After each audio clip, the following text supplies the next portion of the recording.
So student, welcome back to the class of easy learning of Primavera P6.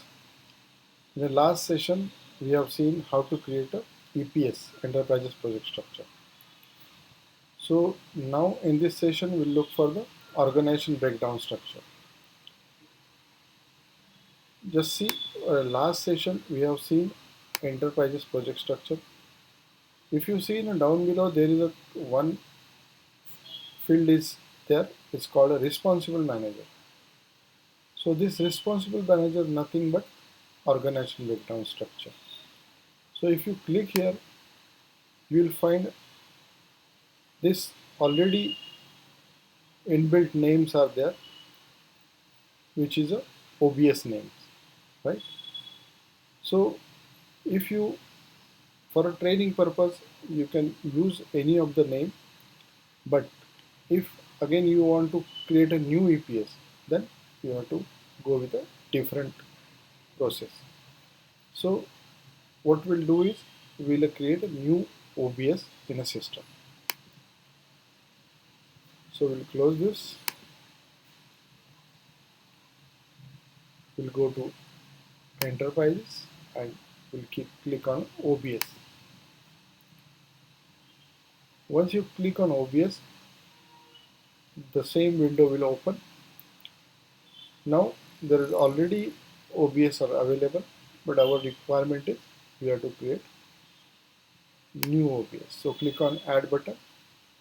Just push this as OK. Automatically the data will be loaded.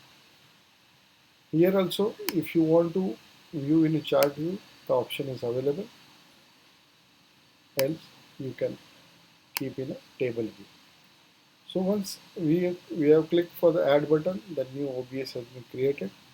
So for example, if we write a name,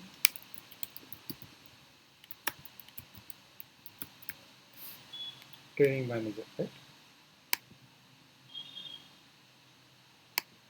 Unit, maybe there is already training manager in the system, so system is giving you alert that name should not be duplicacy, right? So just see, if you can see the training manager name has been added here. For example, if you want to write general thing, then you can modify it. You can write a text here, okay, and so it will become a particular details about the training manager, which is under the organization breakdown structure. You can write a responsibility also. He is responsible for the which project ID, WBS code. So once this is done, so you can close it and you can assign this training manager one to the any project which you are creating, right? For example, you want to delete it, you can simply select the entry and delete it. But before that, we'll see how to change the level. This is the arrow button. You can change the level. You can move up, down, right? For example, if you want to delete, you just simply click on delete. System will ask you once again to confirm it. If you, then it will be deleted, right? So once done, you close it. So student, this is about the creating organizational breakdown structure in a Primavera P6. For this session, we'll close here and we'll see you in the next session for project plan. Stay tuned, get benefited. Thank you.